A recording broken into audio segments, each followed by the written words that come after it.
de la ciudad. A medida que se va filtrando información y se recogen pruebas, los allí presentes se dan cuenta de que han estado conviviendo con un asesino en serie. Al principio, nadie se lo podía creer, ni los agentes de policía, ni los vecinos del barrio que estaban allí. Los crímenes de Jeffrey Dahmer aterrorizaron y al mismo tiempo intrigaron al mundo entero. Enseguida se convirtió en uno de los asesinos más famosos de la historia.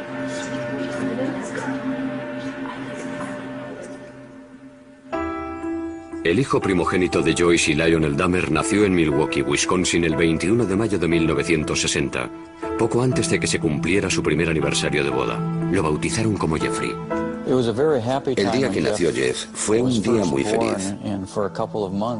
Durante un par de meses todo era nuevo, distinto. Disfrutaba mucho y estaba feliz pensando en el futuro. Mientras su padre terminaba los estudios de química, Jeff se convirtió en un niño inteligente y cariñoso. Era un niño muy vital. Le gustaba luchar, correr y hacer gracias delante de la cámara. Le gustaba jugar y estar rodeado de otros niños. Era muy extrovertido. Jeff también era un niño tremendamente curioso. Le gustaba jugar con las cosas, tocarlas y estudiar su textura. Parecía que estaba en sintonía con su entorno. Simplemente quería saberlo todo sobre lo que le rodeaba. Pronto empezaron a fascinarle los animales. Una vez, cuando Jeff tenía 4 años, vio cómo su padre recogía los huesos de varios pequeños animales que habían muerto debajo de la casa. Los saqué y los eché en un cubo de metal para luego tirarlos todos juntos. Y al dar contra el fondo, hacían un ruido frío. Jeff cogió unos pocos y los echó también al cubo. Viéndolo así, parece que fue algo macabro, oscuro y siniestro. Pero he de admitir que no era más que curiosidad infantil. Lionel terminó los estudios tras doctorarse en química. Después la familia se trasladó a Ohio y se mudó 3 veces antes de echar raíces en una finca arbolada de más de 8.000 metros cuadrados en la localidad de Bath, a 1 hora en coche al sur de Cleveland. Entonces Lionel empezó a darse cuenta de que Jeff, que antes era tan sociable, se había convertido en un chico tímido y retraído. Parecía que no estaba a gusto con la gente. No se sentía cómodo. Para evitar que pensara en la mudanza, sus padres le regalaron un perro, Frisky, al que quería con locura. Con los conocidos, con el hijo de los vecinos y con su perro, estaba muy relajado. Pero en aquel entonces nos preocupaba que fuera tan tímido y que tuviera cierto complejo de inferioridad. El matrimonio pensó que su hijo necesitaba sentirse importante en la familia, así que le dejó elegir el nombre de su segundo hijo. Jeff le puso David. Lionel también le animaba a participar en actividades en las que se tuviera que relacionar con otros niños. Lo que intentábamos era aficionar a Jeff a distintas actividades, con la idea de que esa afición lo llevara a relacionarse con otras personas, a que interactuara de forma casi forzada. Los fines de semana, padre e hijo trabajaban en el huerto y criaban ovejas para competir con ellas en las ferias de una agrupación juvenil. Para conmemorar sus días de hortelanos, el joven Jeff le regaló a su padre una tarjeta que había hecho con un poema. En la parte de delante hay una foto mía comiéndome una mazorca de maíz y después Jeff puso una frase. Las cidras y las calabazas jamás se podrán comparar a un padre de pelo rizado tan fenomenal. Dice, poema de Jeff, te quiero muchísimo. Cuando Jeff tenía 10 años ingresaron a su madre porque tenía ansiedad. A partir de entonces el matrimonio de sus padres empezó a desmoronarse. Durante la adolescencia continuó sintiendo la misma fascinación hacia los pequeños animales, pero entonces empezó a interesarle cómo eran por dentro. Conozco una historia de la infancia de Dahmer. Fue a pescar con algunos amiguitos de Bath, Ohio. Todos los niños pescaron algo y cuando Jeffrey vio su pez, lo dejó en el embarcadero y lo abrió en canal. Y se quedó fascinado cuando vio lo que había dentro. Por otro lado, coleccionaba animales que encontraba muertos en la carretera. Cogía una bolsa de basura y se recorría las carreteras de campo de Ohio en busca de cadáveres. Jeff llevaba el animal que había encontrado al patio de su casa y allí, escondido entre los árboles, lo diseccionaba. Ahora estoy convencido de que aquello fue el principio de la espiral que lo llevó a hacer lo que hizo. Empezó en la pubertad, cuando tienes las hormonas a flor de piel. Se dedicaba a investigar cómo eran los animales por dentro, al mismo tiempo que se estaba desarrollando su sexualidad. Cuando era un adolescente, Jeff descubrió que solo le atraían sexualmente los hombres. Pero las fantasías en las que tenía relaciones con ellos se mezclaban con otras en las que los asesinaba y descuartizaba. Creo que tenía 14 o 15 años cuando empecé a pensar de forma obsesiva en la violencia mezclada con el sexo. Cada vez era peor. No sabía cómo contárselo a alguien, así que me lo guardé para mí. Una de sus fantasías consistía en tumbarse al lado de un hombre inconsciente. Un día, por primera vez, Jeff decidió convertir una de sus fantasías en realidad. Trazó un plan. Dejaría inconsciente a un vecino que salía a correr dándole con un bate y se tumbaría a su lado. Sin embargo, el día que salió a esperar a su víctima, el vecino no pasó por allí. Jamás volvió a intentarlo.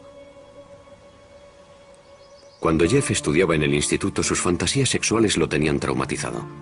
Para olvidarlas, empezó a beber. Por la mañana, de camino a clase, paraba en casa de un amigo y se llenaba un vaso de algún licor. Recuerdo que me sentaba a su lado a primera hora. Creo que era la clase de historia. Y llevaba un vaso desechable lleno de whisky escocés. Me acuerdo que le pregunté, Jeff, ¿qué es eso? Echó la cabeza para atrás, se lo bebió de un trago y me dijo, un medicamento. Sin embargo, estaba claro que se estaba emborrachando a las 8 de la mañana. Mientras, en casa, el matrimonio de sus padres se desmoronaba.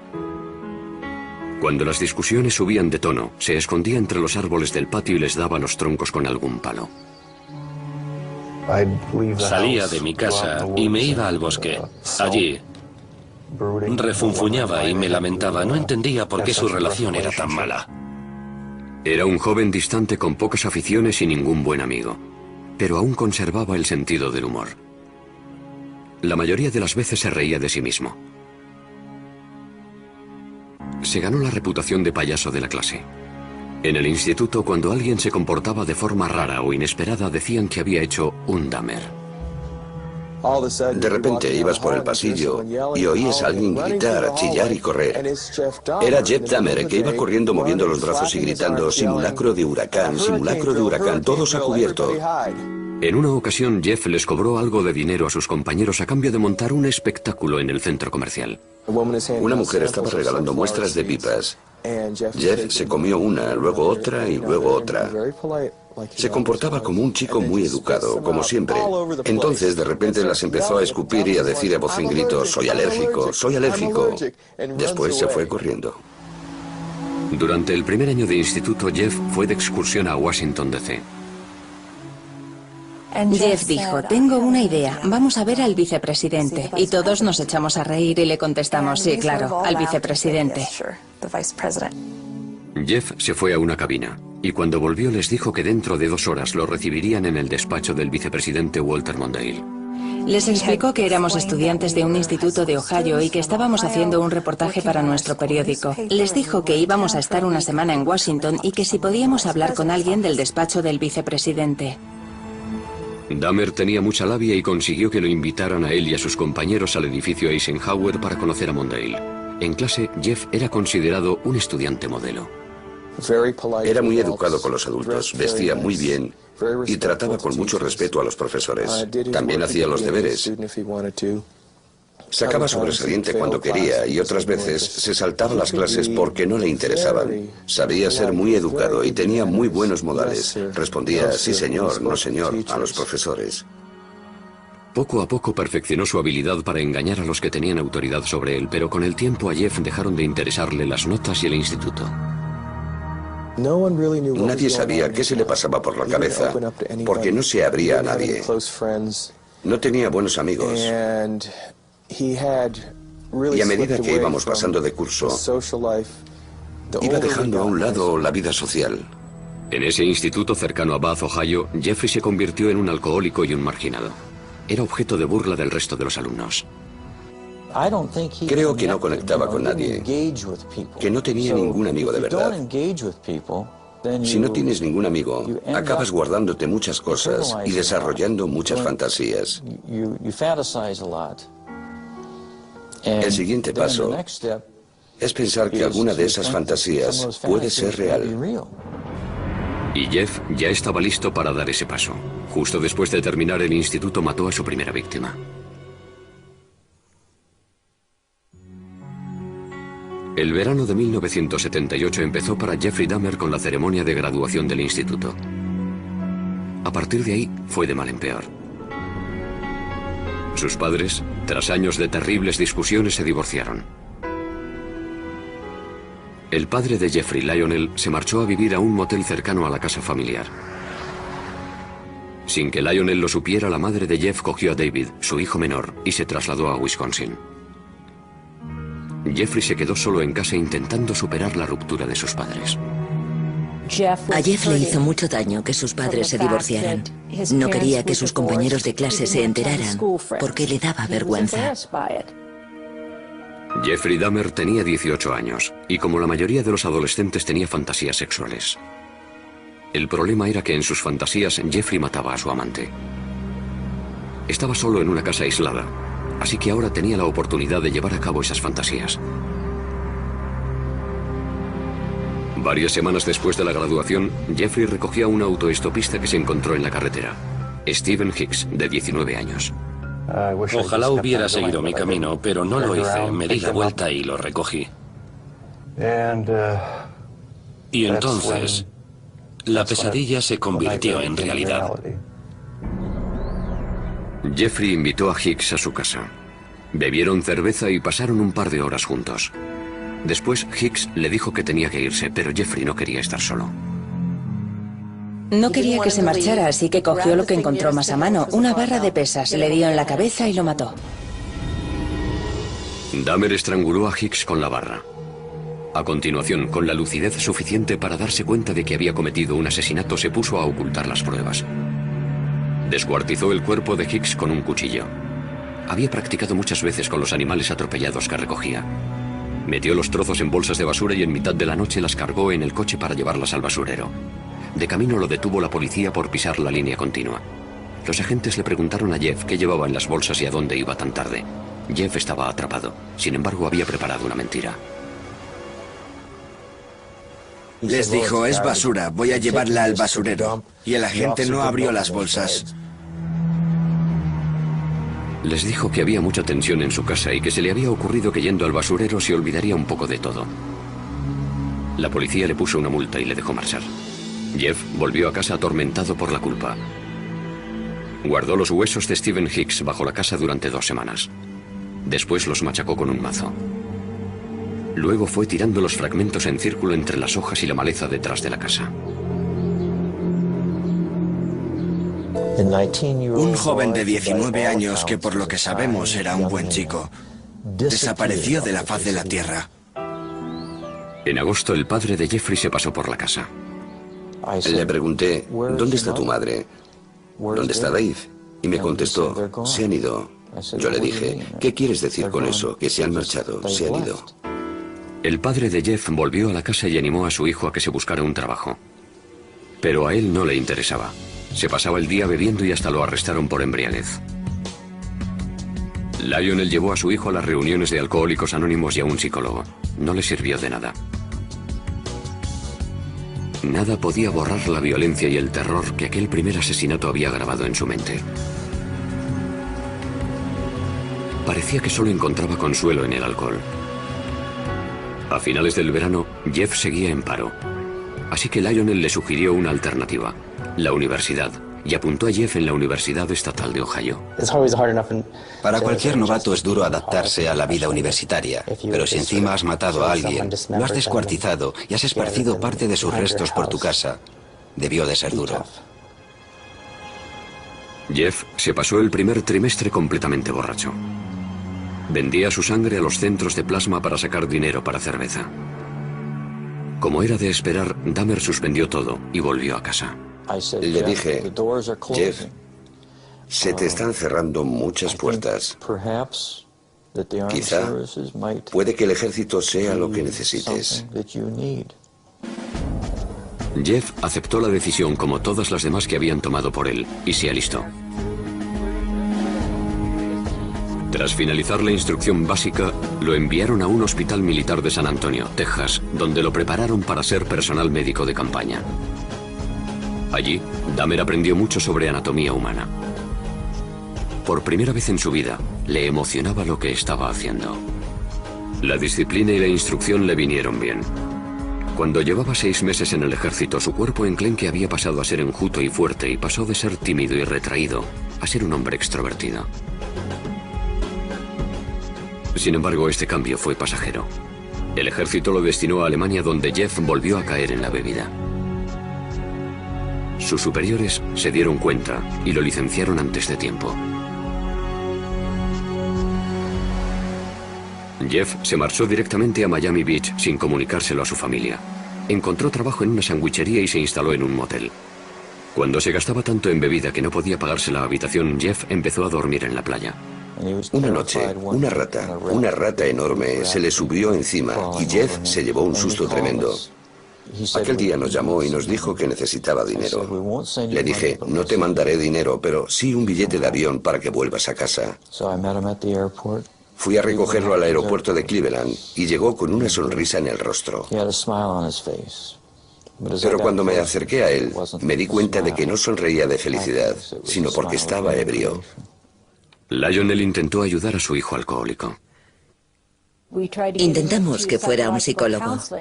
Lionel lo llevaba en coche hasta la consulta y veía cómo entraba por la puerta. Tiempo después, Jeff nos dijo que cuando Lionel se marchaba salía por la puerta de atrás y se daba una vuelta por el centro. Sin saber qué más hacer, Lionel mandó a Jeff a vivir a una localidad cercana a Milwaukee con su abuela. Jeffrey estaba más unido a su abuela que a nadie en el mundo. Pasó por un periodo de estabilidad cuando se fue a vivir a su casa. Jeff hizo un esfuerzo por encarrilar su vida. Dejó de beber, comenzó a ir a la iglesia y luchó contra su tendencia homosexual que él creía inmoral, lo que al final le llevó a fantasear una vez más con el asesinato. Encontró varios trabajos, primero en un banco de sangre y después en el turno de noche de una fábrica de chocolate. Sin embargo, este estilo de vida, de ir a la iglesia y vivir con rectitud, como él lo llamaba, no duró mucho. Cuando llevaba 3 años viviendo tranquilamente en casa de su abuela, Jeff tuvo que enfrentarse a sus miedos. En la biblioteca, un hombre le entregó una nota en la que le ofrecía favores sexuales. Dahmer le rechazó, pero años después dijo que aquella nota fue un punto de inflexión. Le despertó los deseos sexuales que había reprimido. Quería la compañía de otro hombre sumiso que colmara su apetito sexual, pero no le interesaban las necesidades de nadie más. Jeffrey encontró un compañero sumiso perfecto. Robó el maniquí de una tienda. Lo tenía guardado en el armario y lo sacaba para masturbarse encima de él. En ese momento, Dahmer ya barajaba la idea de tener una pareja a la que pudiera controlar totalmente. Su abuela lo encontró y le insistió para que lo tirara. Las noches que libraba, Jeff se dedicaba a conocer el ambiente gay de Milwaukee. Curioseaba en los sex shops e iba a las saunas. Las saunas eran perfectas para aquellos hombres que buscaban relaciones sexuales anónimas. Para que sus parejas fueran sumisas, Jeffrey les echaba somníferos en la bebida. Lo único que le estimulaba y le excitaba de verdad era que su pareja no tuviera voluntad. Cuando se quedaban inconscientes, se tumbaba a su lado y le escuchaba los sonidos que emitía su cuerpo. Los latidos del corazón, el estómago. Sin embargo, aquellas experiencias se terminaron de repente cuando un hombre sufrió una sobredosis y estuvo una semana ingresado. Le pidieron a Jeff que no volviera por allí. Pronto descubrió los bares y discotecas de ambiente de Milwaukee que se convirtieron en el coto de caza favorito del asesino.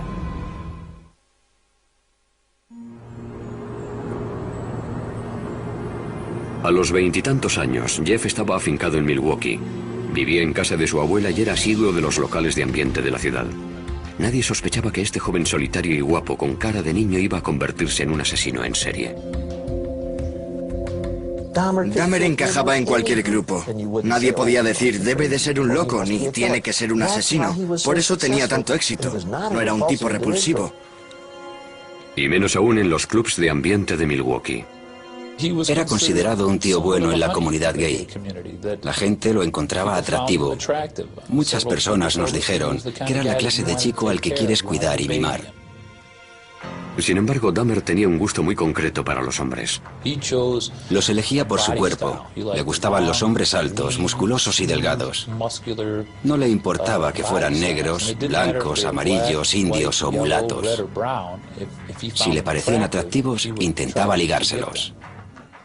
En noviembre de 1987, Dahmer conoció a Steve Tuomi, un joven de 25 años en un club del centro llamado 219. Después de tomar unas copas se fueron a pasar la noche al Hotel Ambassador, que estaba muy cerca.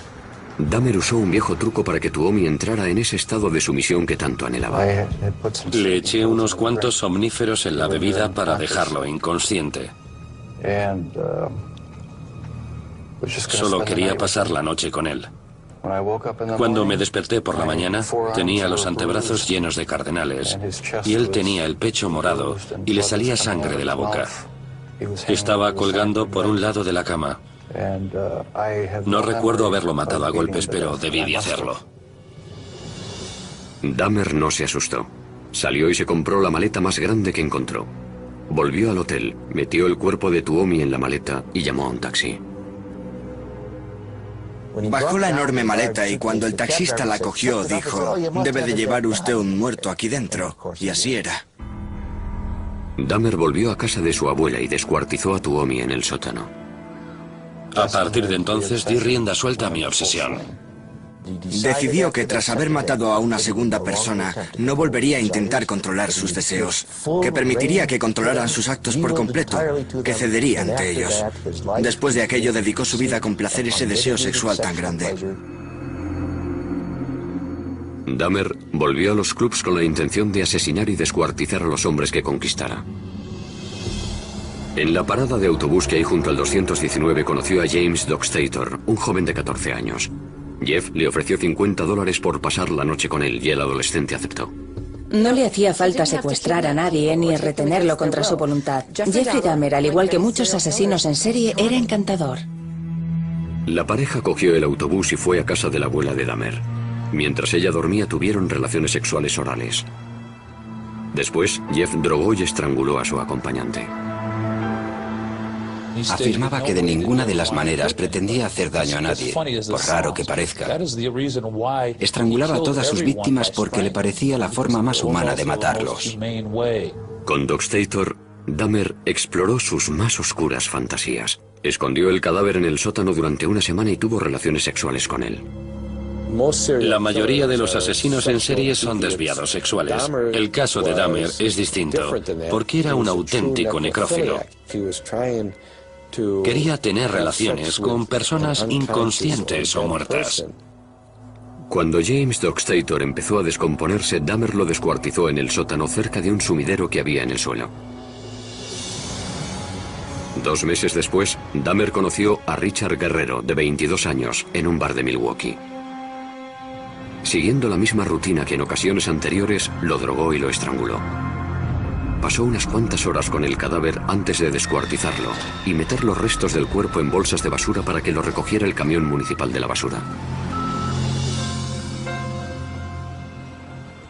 La abuela de Jeffrey empezó a preocuparse porque su nieto salía hasta altas horas de la madrugada y tenía un maniquí en la habitación, y porque notaba olores muy extraños en el sótano. Debe de ser perturbador vivir con alguien que piensas que te quiere y que en secreto se dedica a asesinar y descuartizar a hombres en el sótano de su casa. En el verano de 1988 le pidió que se buscara otro sitio donde vivir. Jeffrey alquiló un piso en un barrio del oeste de Milwaukee y aceleró su descenso a los infiernos. Un día se acercó a un niño de 13 años y lo convenció para que fuera a su casa. Lo acarició y el niño se asustó y se fue corriendo. Dahmer fue condenado por agresión sexual. Pero los asesinatos seguían siendo su secreto. Le condenaron a 1 año de cárcel en 3er grado. Podía salir a trabajar en la fábrica de chocolate, pero tenía que pasar las noches en la cárcel. 10 días antes de que se hiciera efectiva la sentencia, Dahmer actuó de nuevo. Conoció a Anthony Sears en La Cache, un club de ambiente, y lo mató. Momificó la cabeza y los genitales de Sears y los guardó en la taquilla de su trabajo. Lionel Dahmer seguía preocupado por lo mucho que bebía su hijo. Escribió al juez solicitando que lo incluyeran en un programa de rehabilitación para alcohólicos. Lionel tenía serias dudas sobre las posibilidades de Jeff cuando saliera a la calle. No lo enviaron a ningún programa y Jeffrey terminó su condena 2 meses antes de lo previsto. Se trasladó a otro barrio humilde de Milwaukee. El alquiler de los apartamentos Oxford era barato y además estaban cerca de los clubs de ambiente. Estaba solo otra vez, así que era libre para alimentar su implacable apetito sexual. 3 semanas después de ser puesto en libertad, Dahmer empezó una orgía de muerte que duró 1 año. Elegía a algunas personas porque nadie las iba a echar de menos o porque llevaban un estilo de vida muy loco. Nadie se dio cuenta de que más de 1 docena de chicos jóvenes había desaparecido. No aparecía ningún cadáver, ni se vivía un clima de miedo en la ciudad. Una vez que comenzó aquella matanza, le dedicó todos sus recursos económicos, tiempo, dinero, esfuerzo, deseos, emociones y pensamientos. Era su mundo secreto. Asesinaba a la gente y la mantenía a su lado.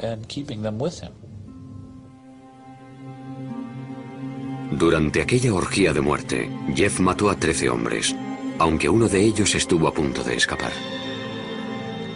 Dahmer había drogado a Conerak Shintason Fon, un adolescente de 14 años, hermano del niño del que había abusado el año anterior. Mientras Conerak dormía, Dahmer salió a buscar más bebida, y cuando aún no había vuelto, el chico se despertó. Salió tambaleándose a la calle, desnudo. Una vecina, al verlo, llamó a la policía. Milwaukee Emergency Operator 71. Okay, hi, I'm on 25th and State, and this is young man. He is butt naked. He has been beaten up. He is very bruised up.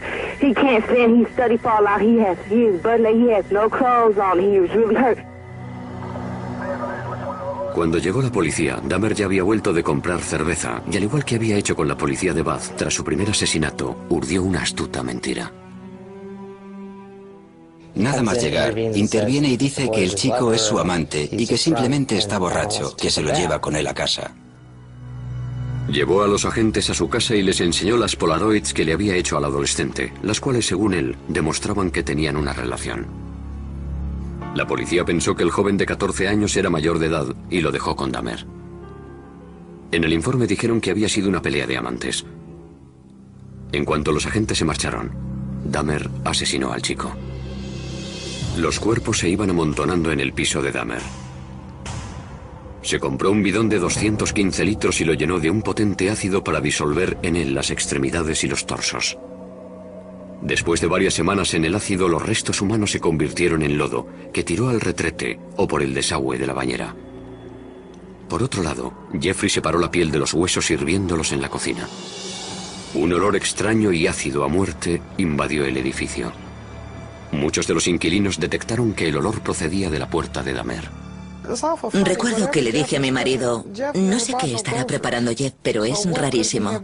Jeff nunca compraba verdura, así que me preguntaba qué estaría cocinando, porque olía a callos.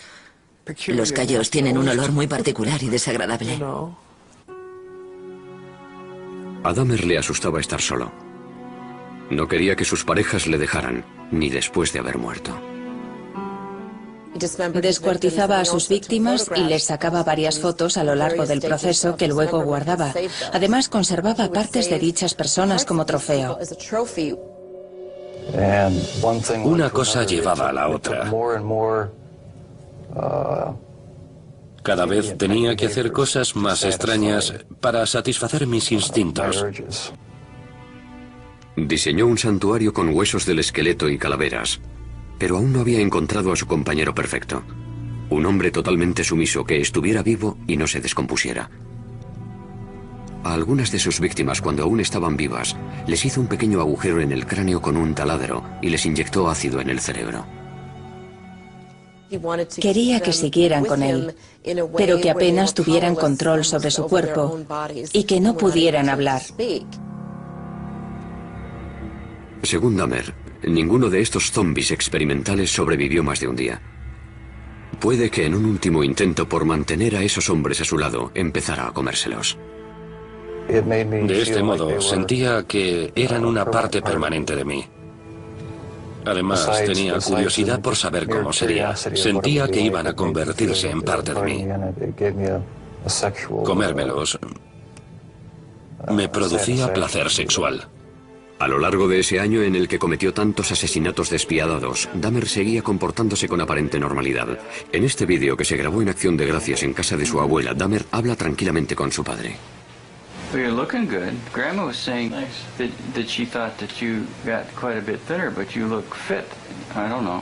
Well, I've been surviving mostly on McDonald's food. It's just so much easier just to pop into the restaurant. But yeah, like I've said before, it gets too expensive, and it does. I have to start eating at home more.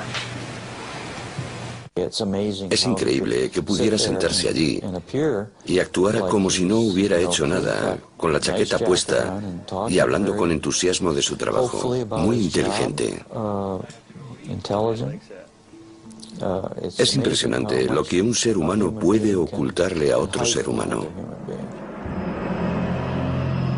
A pesar de que a los que le rodeaban les parecía un hombre normal, pronto saldría a la luz la vida secreta de Jeffrey Dahmer.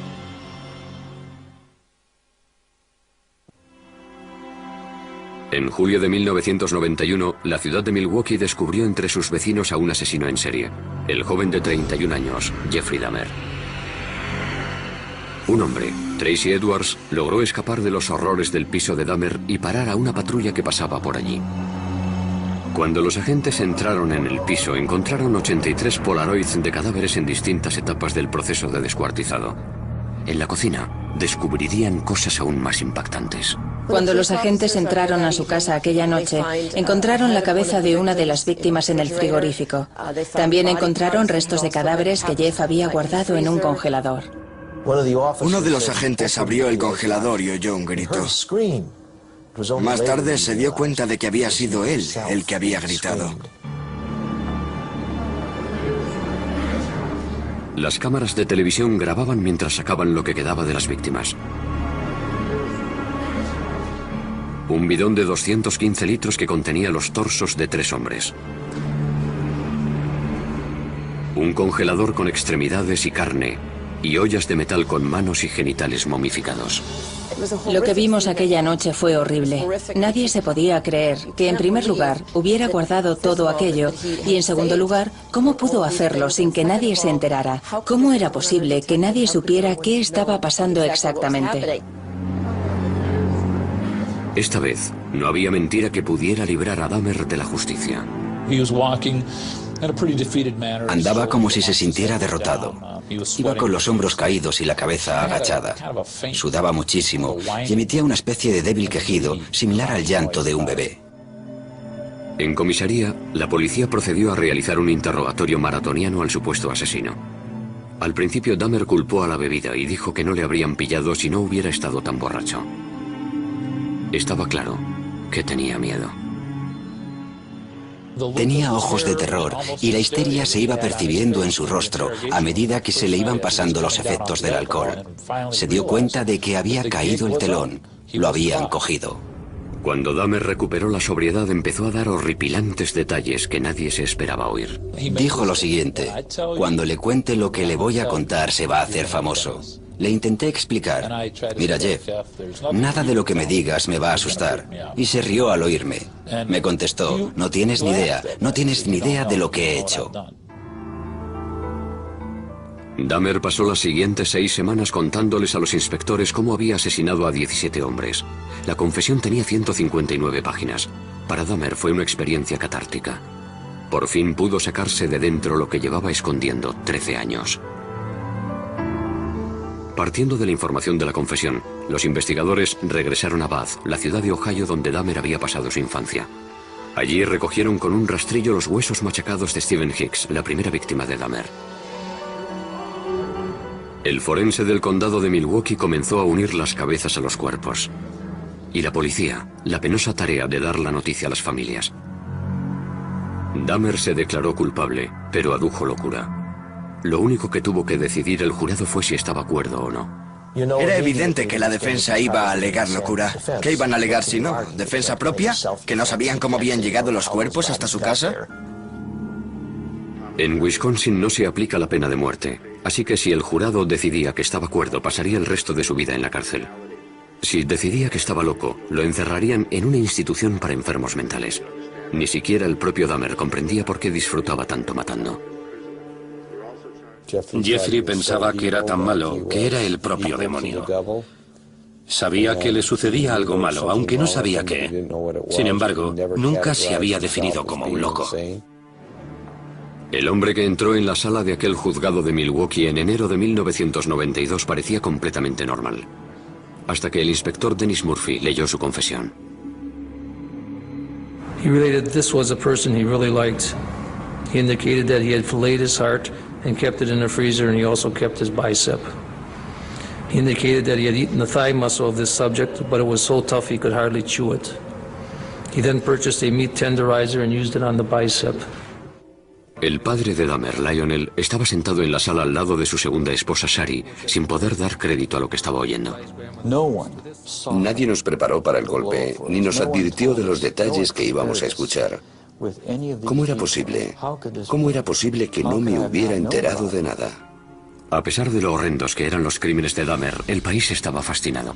Fue increíble la fascinación que despertó. Recuerdo que un sábado me quedé impresionada porque allí al lado se celebraba también la feria del automóvil y había familias enteras que cogían la bolsa que les daban en la feria y hacían cola para pasar por los detectores de metal. Querían entrar a ver al asesino en serie. La naturaleza de los delitos que había cometido Dahmer parecía una prueba irrefutable de su locura. Como si no se podía explicar que un hombre tuviera relaciones sexuales con cadáveres, que los descuartizara y se los comiera, y todo para obtener placer sexual. Sin embargo, la definición legal de locura es muy estricta.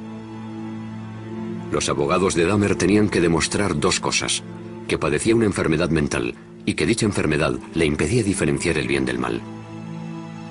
La necrofilia, una obsesión que te obliga a tener relaciones con cadáveres, se considera una disfunción sexual. Pero no quiere decir que el sujeto que la padece esté legalmente loco. Adujo que el impulso necrofílico era tan grande que no podía controlarlo. Pero en Estados Unidos eso no se considera un eximente, del mismo modo que no lo es el impulso pedófilo que lleva a un hombre a abusar de los niños.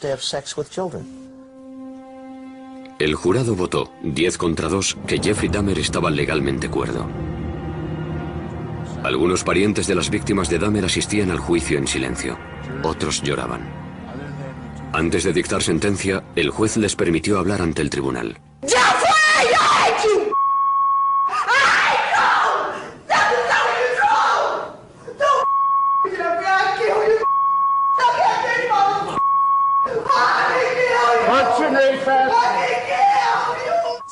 Una vez que se restableció el orden, Dahmer habló en público por primera vez. I feel so bad for what I did to those poor families, and I understand their rightful hate. I have seen their tears, and if I could give my life right now to bring their loved ones back, I would do it. I am so very sorry. Muchos dudaron de que la disculpa de Dahmer fuera sincera. Se preguntaban si un hombre que había matado con tanta frialdad tenía conciencia o era capaz de sentir remordimientos. El juez condenó a Dahmer a 937 años de cárcel. Pero el suplicio solo duró unos pocos años.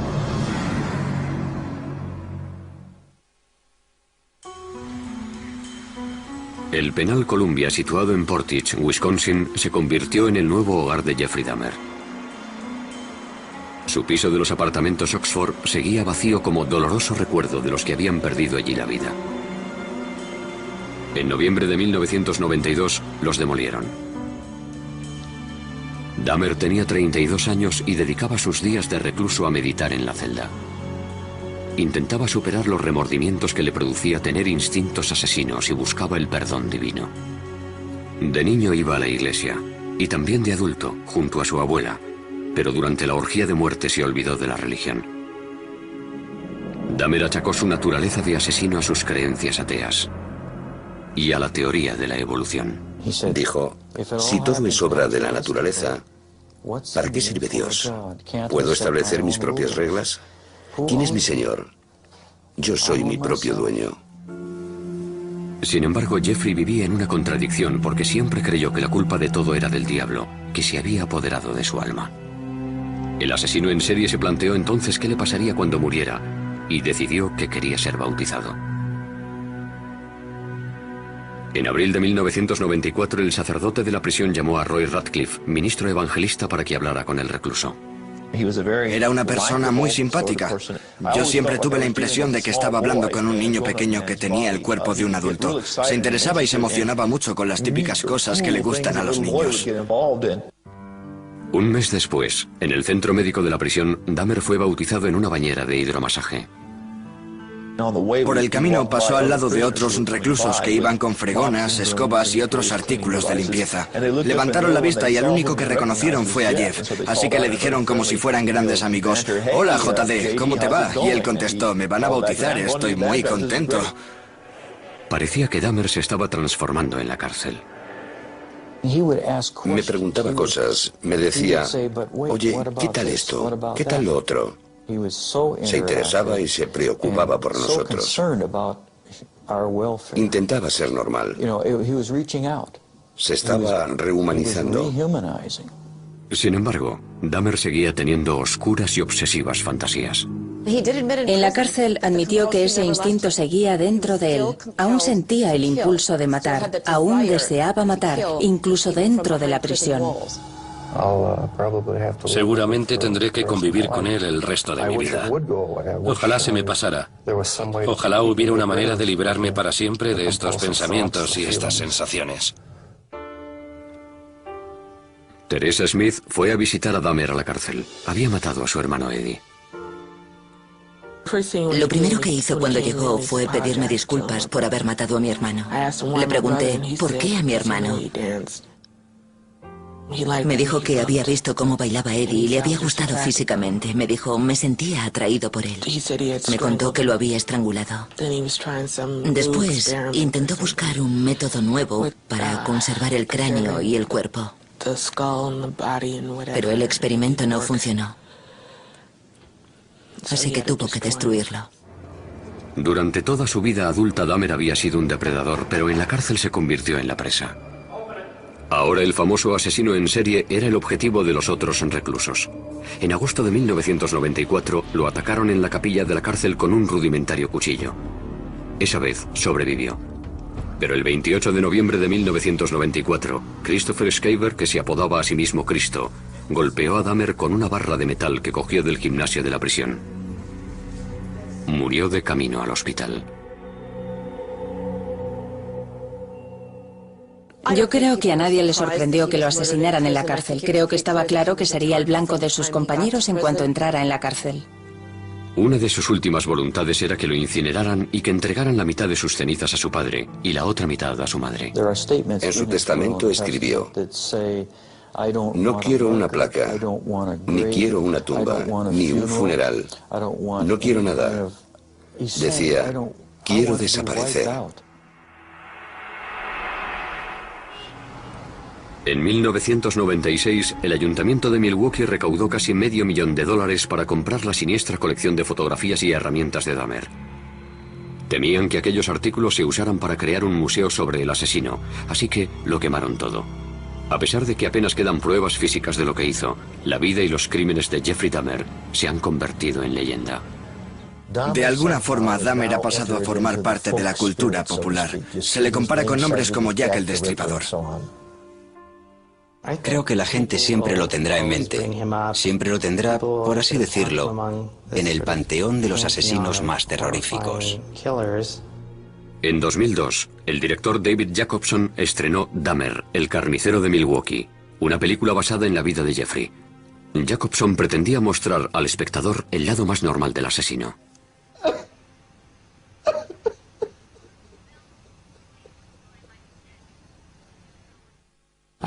Quería mostrar su lado humano, lo que todos llevamos en nuestro interior. Quería acercarlo a todos nosotros, lo cual puede incomodarnos, pero creo que es muy interesante que el público vea la historia desde ese punto de vista. Los crímenes de Jeffrey Dahmer impactaron al mundo, pero los motivos que le llevaron a cometerlos es lo que continúa fascinándonos. Es un misterio entre los misterios. Un misterio que nunca se resolverá. Aunque siguiera vivo, no creo que fuera posible averiguar qué sentía. Solo tendríamos hipótesis. Eso es lo que le parece más inquietante a la opinión pública. Queremos saber quiénes son estas personas. Nos gustaría ser capaces de identificarlos, de reconocerlos cuando vayan por la calle, pero no sabemos quiénes son. Eso es lo que aprendimos de Jeffrey Dahmer, que nunca se sabe.